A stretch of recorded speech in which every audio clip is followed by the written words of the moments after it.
So on the one hand, we have Waltz and Marco Rubio, National Security Advisor, Secretary of State, more or less pragmatic on this. Steve Witkoff, the president's main negotiator, has been finding more conciliatory language.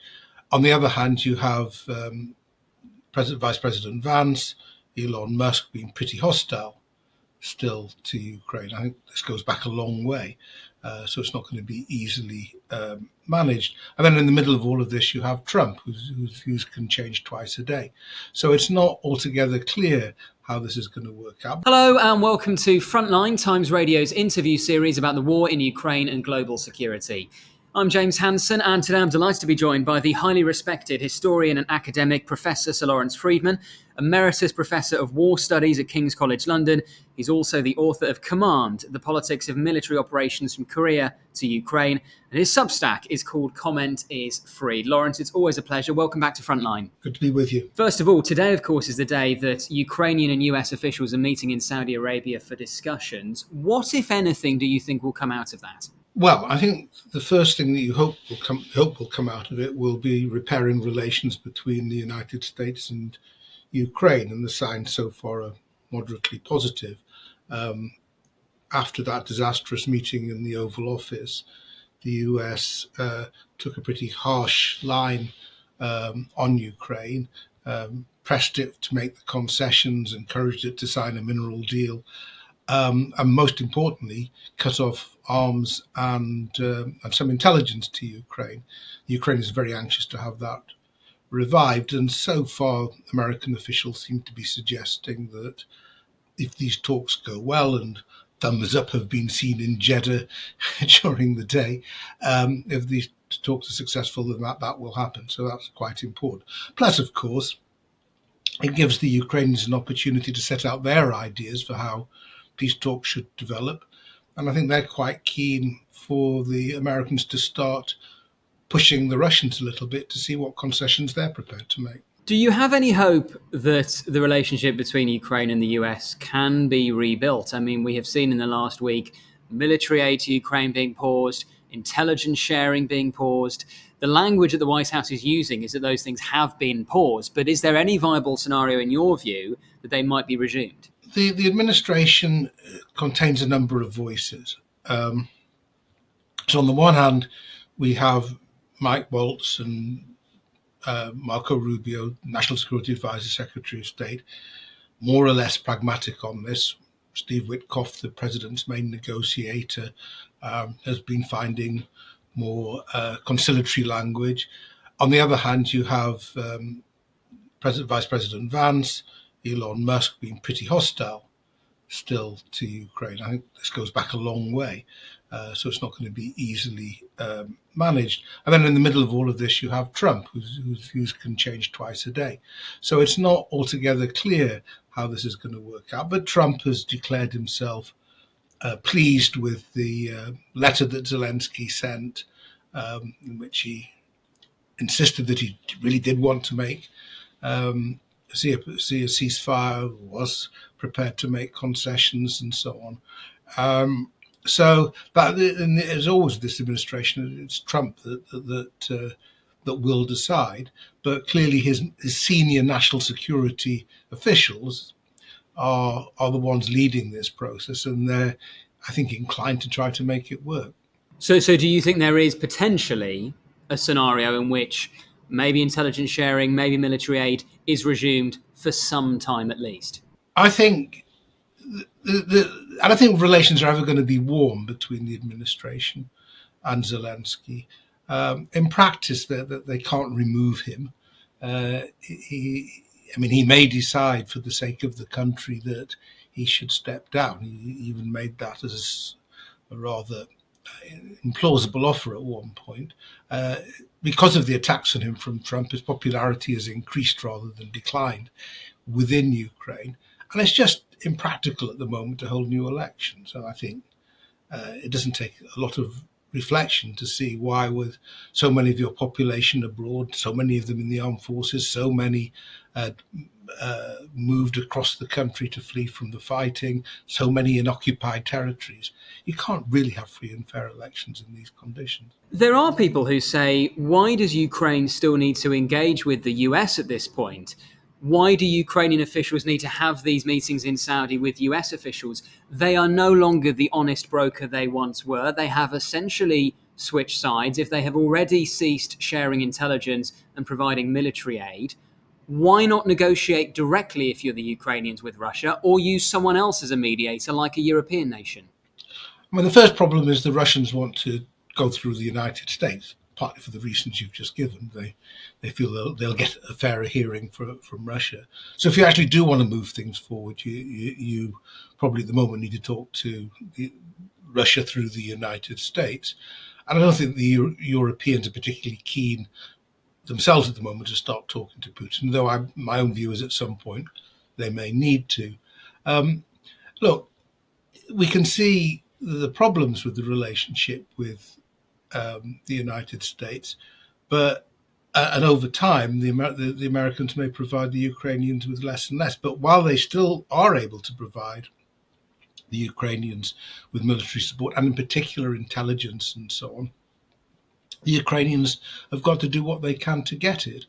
At the moment, the United States probably provides about 20% of the equipment, ammunition, etc., being used, but it's a pretty high-end 20%. It's some of the better stuff. They need the air defences, they need the intelligence. So, I mean, you could have a sort of hissy fit and say, you don't love us anymore, we don't want to work with you. But I think in a pragmatic, realistic sense of the limitations of Ukraine's position, they've got to do their best to make this work. I think also that, there's a realization on the Ukrainian part that they're taking all this heat for not being prepared to do the deal, whereas in practice, there's nothing the Russians have said which indicate that they are thinking along the same lines as the Trump administration on what a good deal looks like. The Russians have shown no interest in a ceasefire on its own, only after a peace deal in which they get everything they want that they fail to achieve through military action, that they'll be handed over in negotiations. So I think the Ukrainians want to see what happens when the Americans push the Russians on the concessions that they're prepared to make. And you listen to what American officials say, I think they're quite unrealistic about how generous the Russians are going to be. Do you think maybe we're moving into a new phase of the negotiations, if you can even call them the negotiations at this point, where we've had a few weeks where the rhetoric coming out of the White House has been pretty hostile towards Ukraine, and we've seen the intelligence sharing stopped and we've seen the military aid stopped.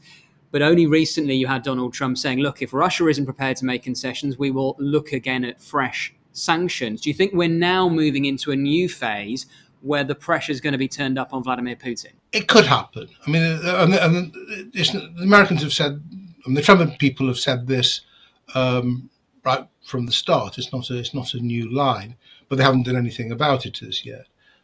So that may happen, and I think the Russians are slightly nervous that it might. But we're some way away from that at the moment. We don't. The problem of predicting how these sorts of exercises turn out is negotiations have their own dynamics. That you may make what you think is a modest gesture just to show willing, and you find that's taken up, and you're being pushed a bit further on it, and you have to double down, or you have to say, well, we didn't mean it in the first place. It gets more and more complicated as they go on. So I think there is a dynamic at work. I think another thing that is worth noting is that, contrary again to what Vance and other Trump people have been saying, the Ukrainian position has not deteriorated particularly in recent weeks. Reports from the front line suggest that this Russian offensive that's really been going on since late 2023 has stalled. It's not going as fast as it was. Now, it may pick up again, The Ukrainians are clearly pretty weary and stretched. So, again, be careful of predictions. But for the last couple of months, it's slowed down, and you see the Ukrainians counterattacking in certain positions as well. Now, again, there's been Russian push on Kursk, which again may reflect the logic of the negotiations. You don't want they don't want the Ukrainians left with this chunk of Russian territory, if that becomes a bargaining chip for the Ukrainians. So I don't think the Russians are in such a great shape that they won't have to look quite carefully at what is being proposed. I just think they've set down their own conditions so starkly that anything that doesn't give them a lot of what they want is going to look like a defeat. But this is what I think a lot of people find very frustrating, is that I think you're absolutely right. The Russian position is not as strong as some people seem to think. But among the people who seem to think they're in a very strong position are Donald Trump, who is critical to all of this. He has said they hold all the cards at the moment. Putin holds all the cards. And yes, if you look at the situation, their casualty rate is still incredibly high. They're having to rely on troops, for example, from North Korea, also filling labour shortages in the Russian economy, construction jobs from North Korea. The ruble has been very weak. Stagflation is a real threat to the Russian economy. Actually, there are some fundamental weaknesses with Russia. Why do you think it is that, for whatever reason, Donald Trump doesn't see it that way? I don't know. I mean, he doesn't understand. He understands the economic problems. I mean, he's spoken about those. But I think, as Vance put it, they just assume that the Russians have got more men and they've got more material, and in the end that will tell. But we've been going for 3 years now, and if you look at a chart of the movement on the ground over that period, at least since the first 6 months of the war, very little has happened. I mean, occasionally troops get. Occasionally there's a battle for a particular town, and sometimes after a while that town goes, but it's very slow, grueling stuff. So I just don't think that they've paid that sort of attention. And I think there's another difficulty, which is not unusual when people start saying, wouldn't it be better to be talking than fighting, which is a very common reaction of outsiders to anybody's war, is that they don't understand why a ceasefire is difficult for Russia. And it's just worth saying, I think the reason for this is that actually what the Russians have gained in south and eastern Ukraine is territory that's been ruined by the war. It's economically inactive, it's depopulated, it's full of unexploded ordnance. The Russians have to run it, they have to subsidize it, they have to police it, they'll have to defend it. So if you don't have a supine government in Kyiv, if you don't have a disarmed government in Kyiv, actually it's a real problem just holding on to this territory. And it's a difficult point to grasp, because people think, well, the success in this war is measured by territory gained and lost. But actually, when you've gained territory which isn't very useful, it's a pretty Pyrrhic victory. And over time, in the right stable conditions, no doubt you could develop this territory and turn it into something of value. But there's an awful lot of difficulty and expense before you reach that point. So I think that's the dilemma that the Russians have got. If they accept a ceasefire and left with all the territory they hold at the moment, it's a very uncertain legacy. A lot of cost and no stability. Do you think, therefore, we are maybe overestimating the chances of a peace deal between, the Trump administration's plan is to get one agreed before Easter. Do you think we're overestimating the chances of that happening? Well, I've always been sceptical, and for the reason I've just given, and because of the disconnect between what the Trump administration has talked about. For example, Trump, when talking with Macron and Starmer, saying that the Russians are ready to do a deal, and they're quite happy to have European troops deployed in Ukraine, and the Russians immediately say, no, we're not.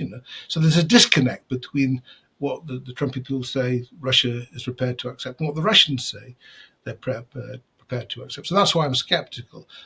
The only reason that I wouldn't say outright it's impossible is the point I made before. Negotiations do have a dynamic. They can raise possibilities that were not there before. And Putin may just think this is his best chance, that he really needs to extract the best he can from this situation, because he's not going to get another in the near term. If he's the one that gets blamed by Trump for failure, it's not going to get any easier for him over the coming months. So, one also has to keep in mind that the last couple of weeks have galvanized the Europeans, and they're doing much more now than they were prepared to do before. That's a very good point. I want to come on to what more Europe maybe should be doing in a moment. Just on Donald Trump, we talked about the weakness of the Russian economy. The one thing that actually has done quite well in Russia over recent weeks is the Russian stock market. And conversely, in the US, the stock market is in real trouble at the moment, not purely because of Ukraine, of course, but also because of the trade war and the tariffs that Donald Trump is proposing.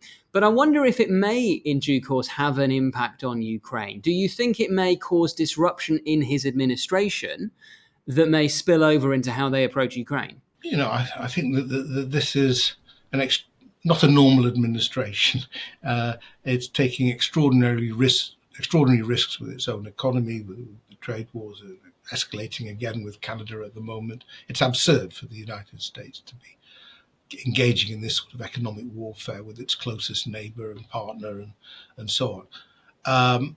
And there's an assumption at some point this is going to be a major constraint on the administration. I don't particularly think it affects Ukraine at the moment.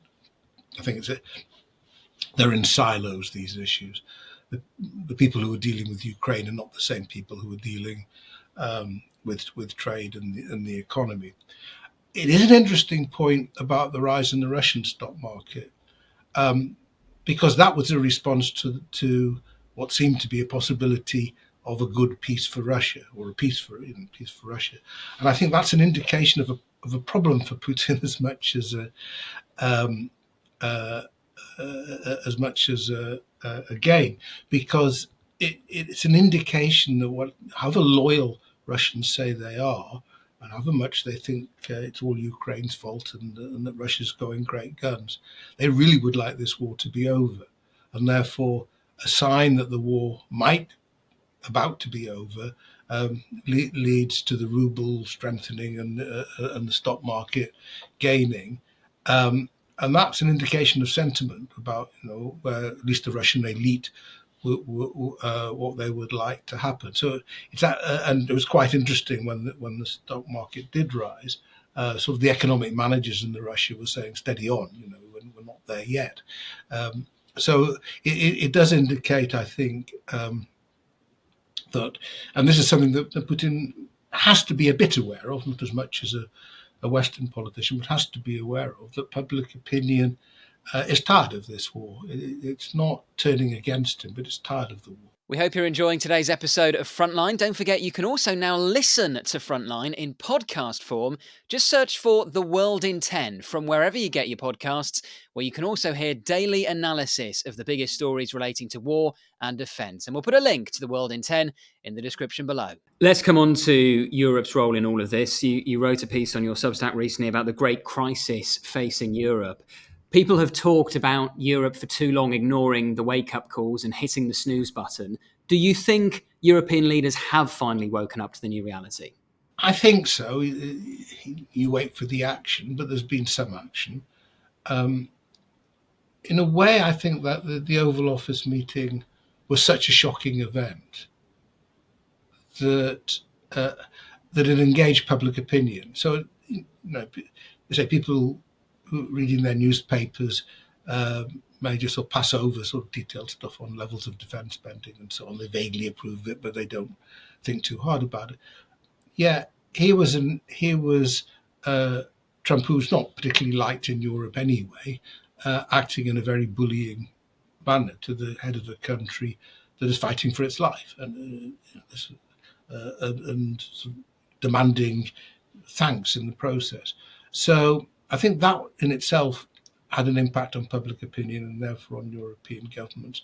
Plus, and this has to be kept in mind, whatever happens with Ukraine, the administration has already indicated that they wish to rebalance the relationship and that the American sort of military footprint in Europe is going to shrink. And I don't think this is a surprise or I mean, how quickly it happens, the way it happens, what gets cut, what doesn't get cut. These are all being considered, but the general direction is pretty clear. So you have a situation where you're worried that Ukraine is going to be abandoned, and you're sort of worried that you too are going to be abandoned. And one of the few things you can do to mitigate in both circumstances is to do more yourself. And there's no real reason why Europe, with sort of its wealth and numbers and history, can't cope. So, and this, was there in the previous Trump administration. In this area, he's got a point. And the Obama administration, the Biden administration had a similar point. But I think the galvanizing effect of recent weeks does seem to have moved Europeans into action. And you have both Starmer's initiative with the when he brought everybody to London to talk about how to help Ukraine, EU moves as well. What the new, soon-to-be German Chancellor Friedrich Merz has said, which is quite bold stuff. All of these things are encouraging, if you like, if you believe that Europe does need to do more for its own security. But we have to see. I mean, in the end, it's expensive, and it's and finances are tight. Absolutely. I mean, the mood music certainly seems to be more encouraging. However, you still seem to get this sense that Europe wants some kind of US guarantee when it comes to its own security. I mean, you see it in the language Starmer is using around, we need a US backstop. You may have British and French troops, peacekeeping troops on the ground in Ukraine, but there needs to be a US backstop. Is that thinking now outdated? Because, I mean, I don't know if you agree, Lawrence, but to me, I can't currently see a scenario in which the US would provide such a backstop in Ukraine. There's two ways of looking at it. First, will they say there's something there? And they may say something's there. Secondly, do you believe it? And you may not believe it. But if you can't provide one of your own, then your inclination will be to believe it, even if deep down you're not sure. And that's been the position Europe's been in for decades. It's never been clear how much, if push came to shove, the Americans would be there. But the expense and the bother and the difficulty of deciding in sort of the old goalist way that you couldn't rely on the Americans at all, it's just too much. And so if you have to, you have to. But if you can avoid, you'll avoid, or at least you'll try to manage a prolonged transition. There are also things, if you just take the case of, which is where this has come up, European forces being deployed in some way into Ukraine, which is still a long way away, but could happen. It's going to be very difficult to do that without American support. You can't disentangle Western Europe from the US so quickly. Or the NATO has been going for 80 years. There are institutions, there are practices, there are weapons programs, projects. All of these things would be very difficult to disrupt, which goes for the Americans as well. They'd find it difficult to disrupt. So I think the best way to look at it at the moment is it's clear there has to be a rebalancing. Europe certainly has to do more, but it's going to want to make this as smooth a transition as possible and not allow the disruption to be sort of too chaotic and engulf everything they're trying to do at a time when the security situation is still so fragile. Just finally, I wanted to get your thoughts on the new Canadian Prime Minister, the incoming Canadian Prime Minister, Mark Carney. He has vowed to win the trade war with Trump over tariffs. But I wonder also whether we may see a doubling down of Canadian support for Ukraine, not least because they recognise a kind of solidarity now with Ukraine, that they know what it is to face threats from an expansionist neighbour. Do you think we may see more from the Canadians now in Ukraine? Yeah, I think so. Also, there's a very strong Ukrainian community in Canada, one of the largest in the diaspora. So there's all sorts of reasons. And, for a long time, Canada played quite happily a rather marginal role in a lot of these debates, but historically it didn't. Historically, it was a very important player. It's a substantial country. And I think it's already, when Trudeau was still Prime Minister, he said they'd do more, and I think Carney will follow that up. Meanwhile, of course, they've got their hands full dealing with all these tariffs and just general threats to their sovereignty, which is driving Canadians crazy because it seems so mad. But you can't dismiss it. So I think that's clearly Carney's main priority. Plus, he's going to have to fight a general election in the near future. So they're somewhat distracted, the Canadians, by all of this. But Trudeau did come to the meeting in London, and Carney, I think, is continuing, at least with foreign policy, with Trudeau's policies. Professor Sir Lawrence Freedman, we always appreciate your time. Thank you so much for joining us. Good to talk to you. Thank you for watching today's episode of Frontline. For early access to our videos, member-only Q&As and live streams, then sign up for a membership via the link in the description. And for the latest news and breaking stories, listen to Times Radio and follow us at thetimes.com.